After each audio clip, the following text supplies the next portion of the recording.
I was sitting in my dorm room when my phone rang. Seeing Dad's name on the screen made me smile. He usually called on Sundays, and this was a Wednesday. "Hey, Dad." "Chloe, sweetie," his voice sounded different, strained. "I need to have a serious conversation with you. Can you come home?" My heart skipped a beat. Dad wasn't one for dramatics. "What's wrong?" "We should talk in person, please." I checked my calendar, midterms were coming up. "I can come in 2 weeks. Is that okay?" "Yes, that's fine," he paused. "I love you, Chloe." Those 2 weeks were the longest of my life. I could barely focus on my studies, my mind constantly wandering to what Dad might need to tell me. The train ride to my hometown felt endless. I watched familiar landscapes roll by, my stomach in knots. When I finally arrived home, my stepmother Margaret opened the door. Her face was tense, and she immediately wrapped me in a hug, something she rarely did. "He's in his office," she said quietly, leading me down the hallway. The moment I saw Dad, my blood ran cold. He sat behind his massive oak desk, but somehow he looked small, diminished.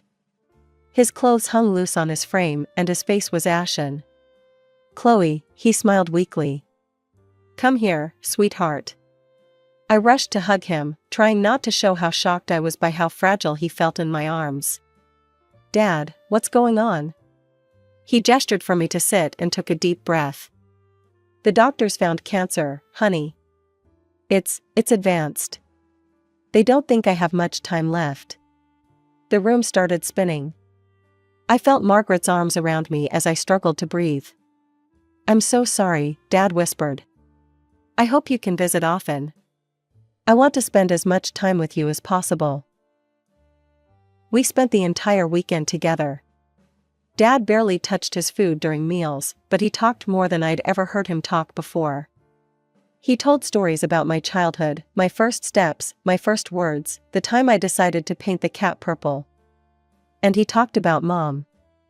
"Your mother was the most beautiful woman I'd ever seen," he said, his eyes distant. "The day she walked into that coffee shop, I spilled my drink all over myself just staring at her." During these stories, Margaret would quietly slip out of the room, giving us space. Dad's voice would get softer when he talked about Mom, about how she fought her illness until the very end, how brave she was even when she knew she wouldn't see me grow up. I was 9 when Mom died, but listening to Dad's stories made her feel close again, like she was sitting right there with us. Even though my heart was breaking for Dad, those moments felt precious, like he was giving me back pieces of her I'd forgotten.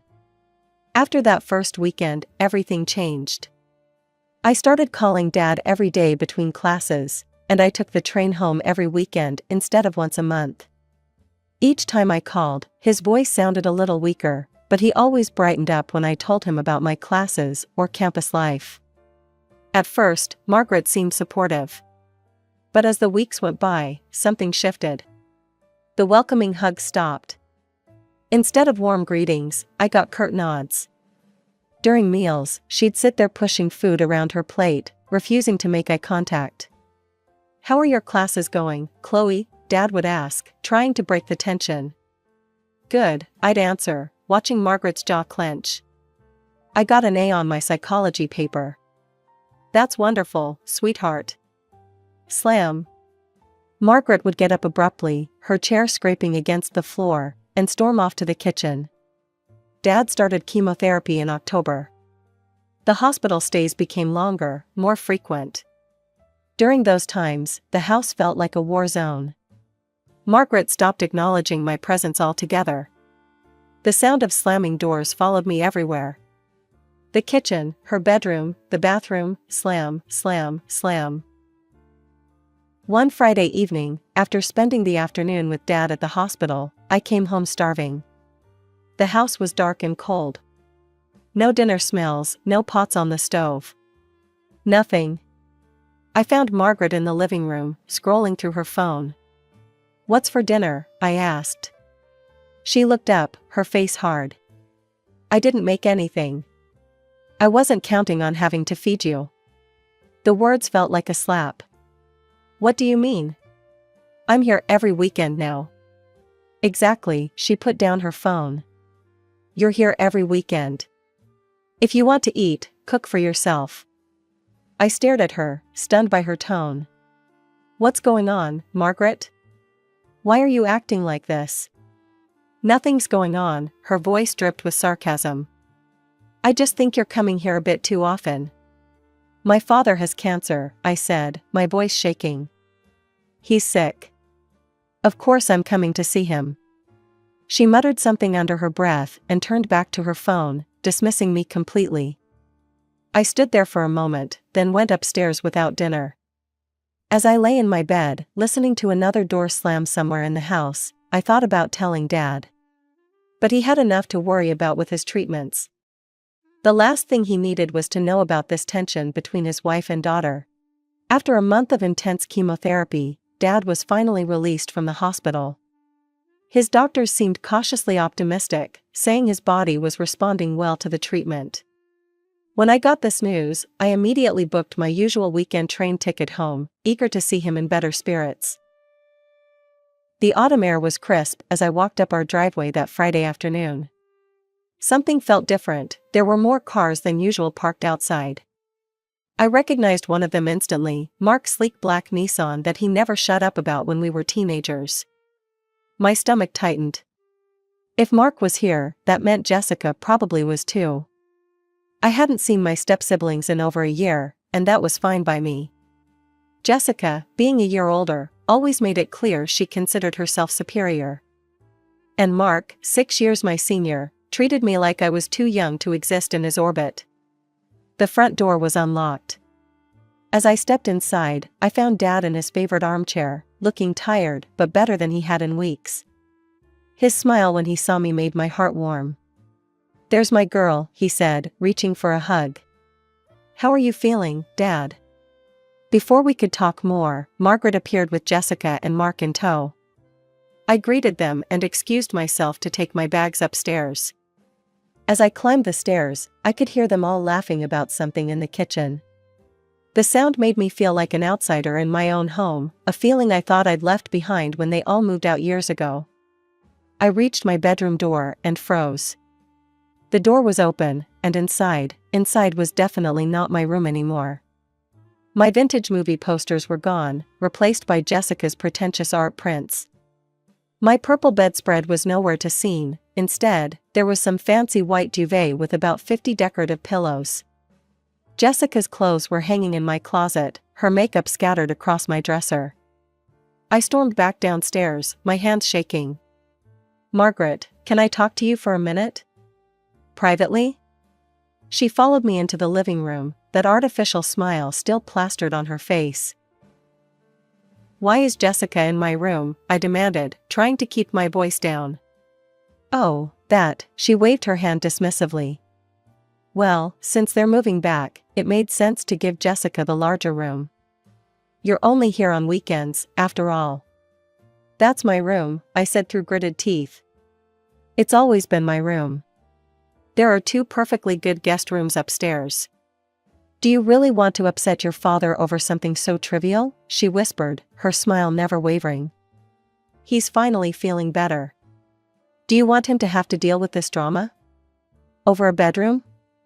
The words hit their mark perfectly. I looked over at Dad, who was chatting happily with Mark about something. He did look better, there was more color in his face than I'd seen in weeks. My shoulders slumped in defeat. Fine. Which guest room can I use? The small one at the end of the hall, Margaret said sweetly. Jessica's things are in the other one. I bit my tongue and headed upstairs to move my weekend bag to my new room, if you could even call it that. The room was tiny, with barely enough space for a twin bed and a small dresser. The walls were an awful beige color I'd always hated, and the window overlooked the neighbor's brick wall. The next morning, we all gathered for lunch. Dad sat at the head of the table, picking at his special diet food while the rest of us had Margaret's pot roast. The silence was deafening until I decided to address the elephant in the room. So, Jessica, I said, trying to keep my voice casual, how long are you planning to stay?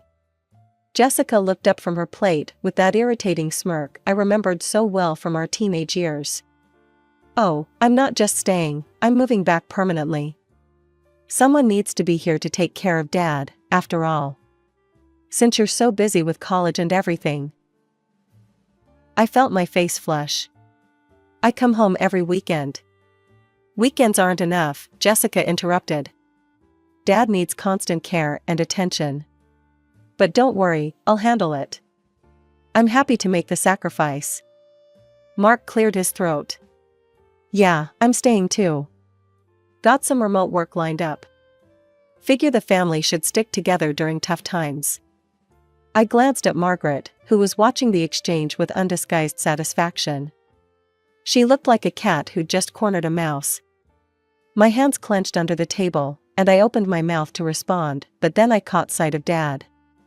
He was smiling softly, obviously pleased to have everyone around him. The words died in my throat. 2 weeks later, I was sitting in my dorm room working on a paper when my phone rang. It was Aunt Sarah, Dad's sister. Chloe, honey, her voice was shaking. Your father, he's taken a turn for the worse. The doctors say, you should come home. I didn't even pack properly. I threw some clothes in a bag, ran to the administration office, and filed for emergency academic leave. The whole time, my mind was racing. Why hadn't Margaret called me?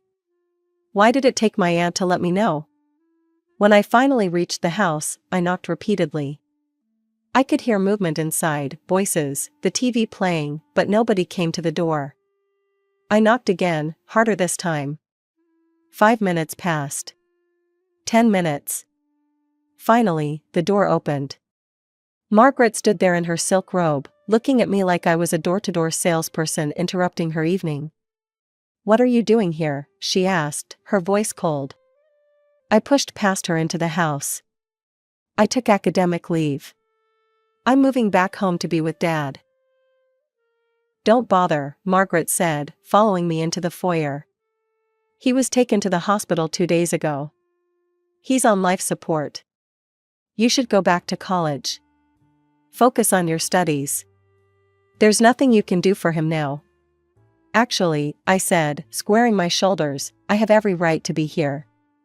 This is my house too. Margaret's thin lips curved into a smug smile.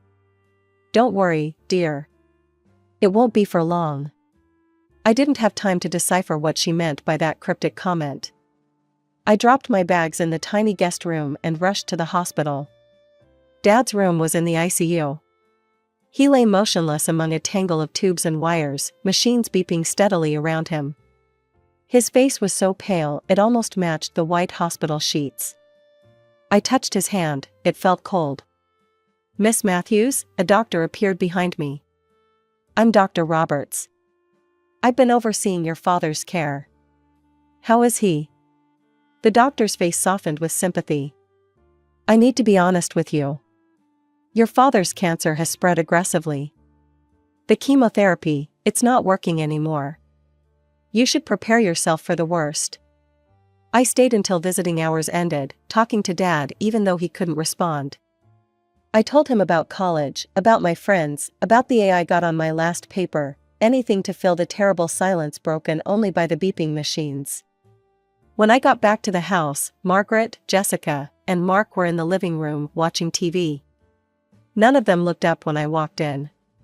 Jessica actually turned up the volume. I stood there for a moment, invisible as always, then headed upstairs. The next few days fell into a miserable pattern. I'd spend all day at the hospital, talking to Dad's unconscious form, then come home to a house full of people who looked through me like I was a ghost.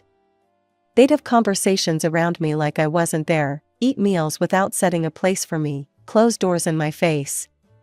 One afternoon, I came home early because the doctors were running tests. As I walked in, I heard Margaret on the phone in the kitchen. Yes, I want a complete renovation, she was saying. New floors throughout, knock down that wall between the living room and dining room, completely redo the kitchen. I couldn't believe what I was hearing. Are you seriously planning home renovations right now? I interrupted. While your husband is dying in the hospital? Margaret covered the phone's mouthpiece with her hand. Life goes on, Chloe. We can't all spend our time wallowing. This isn't even your house to renovate. She raised an eyebrow. Not yet, but it will be soon enough. I stood there, staring at her, as the full meaning of her words sank in. She thought she was going to inherit the house. She actually believed that when Dad died, everything would be hers. Without another word, I turned and went up to my room. Only when I'd closed the door did I allow myself to smile. She had no idea that this house had never been Dad's to leave to anyone. This had been Mom's house, passed down from her parents. And before she died, she'd made sure it would go to me. The deed was in my name, had been since I was 9 years old. Dad had only ever been living here, paying the taxes and maintaining the property as my guardian. Margaret had spent 11 years thinking she'd married into a beautiful home that would one day be hers. All her recent behavior, the hostility, moving her kids in, planning renovations, suddenly made perfect sense. She was already acting like she owned the place. I spent that final week at the hospital, watching Dad slip away. The doctors said he couldn't hear me anymore, but I kept talking anyway. He died on a Tuesday at 3:47 a.m. I was holding his hand when it happened. Margaret took over the funeral arrangements immediately, acting like the grieving widow in charge.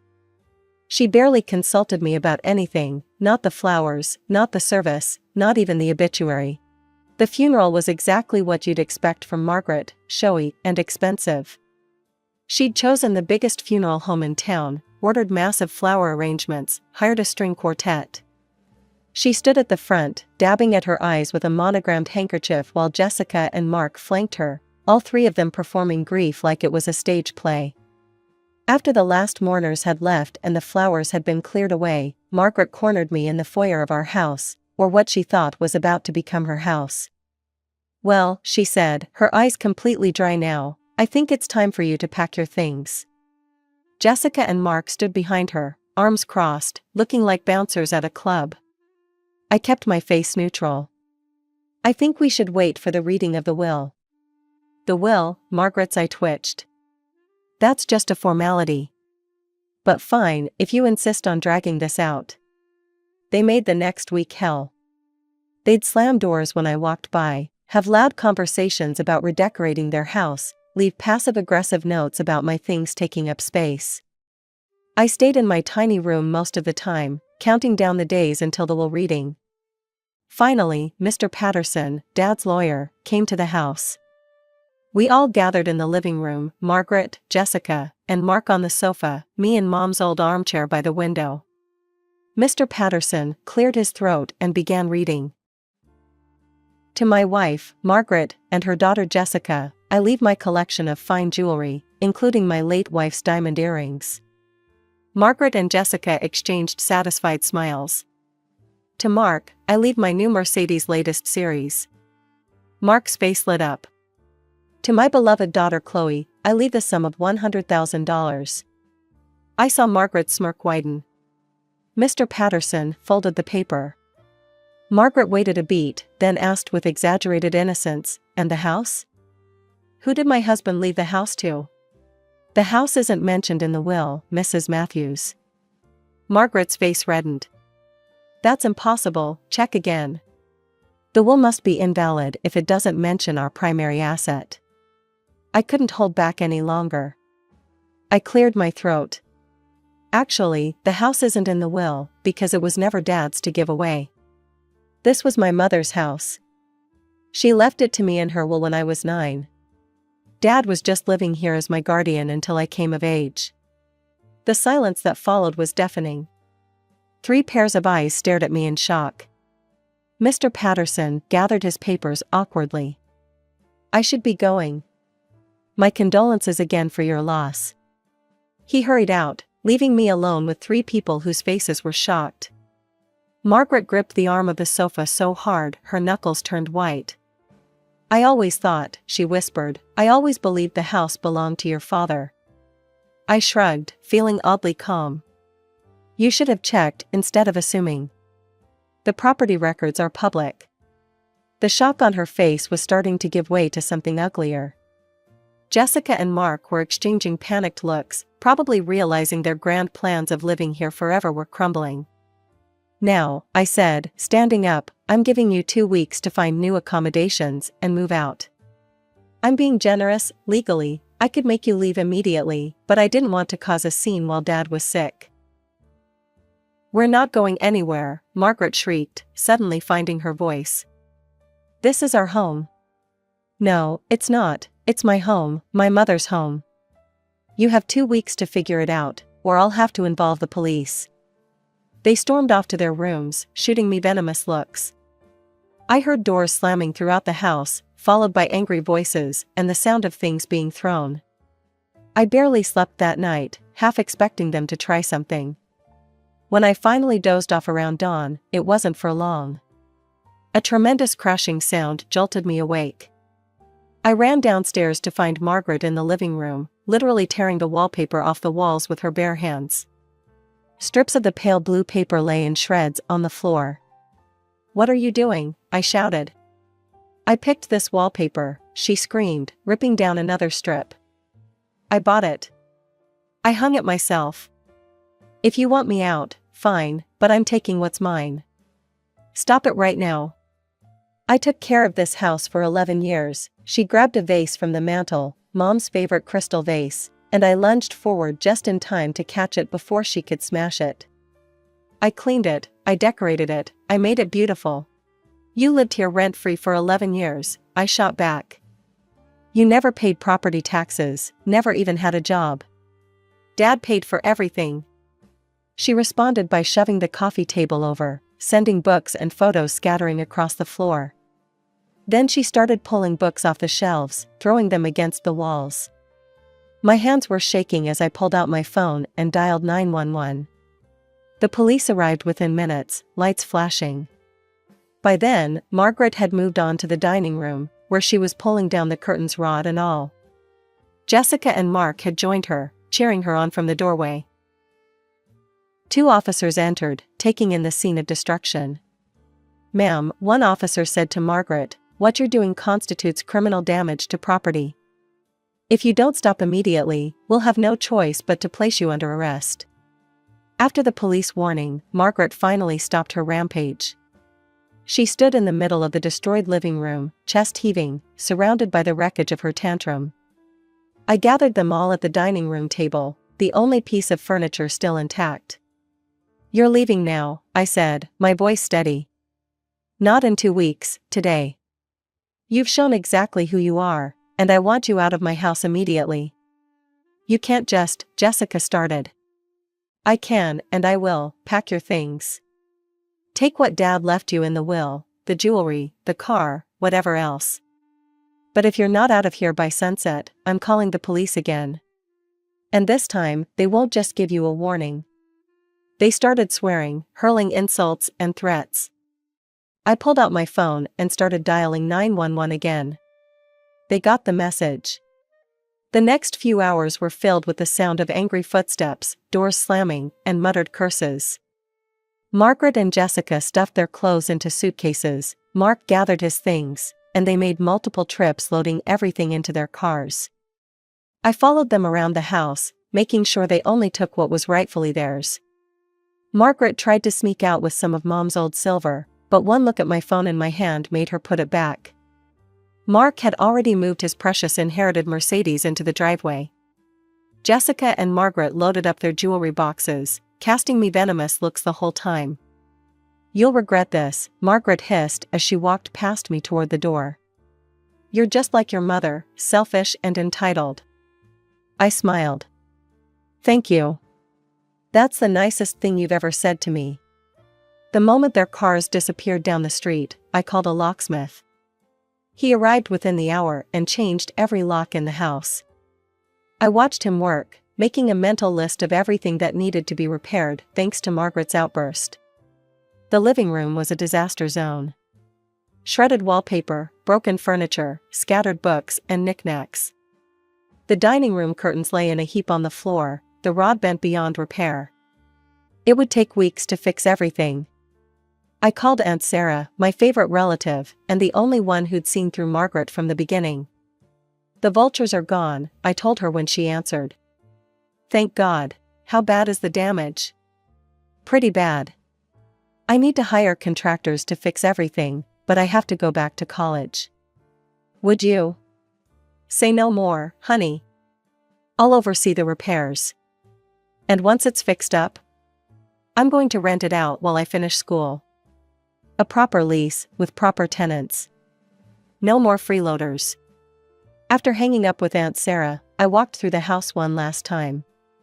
Despite the destruction, it felt lighter somehow, like a shadow had been lifted. I touched the walls, remembering how Mom had loved this place, how she'd wanted to make sure it would always be mine. The next morning, I headed back to college, leaving Aunt Sarah with my keys and insurance information. As the train pulled away from the station, I felt something I hadn't felt since before Dad got sick: hope.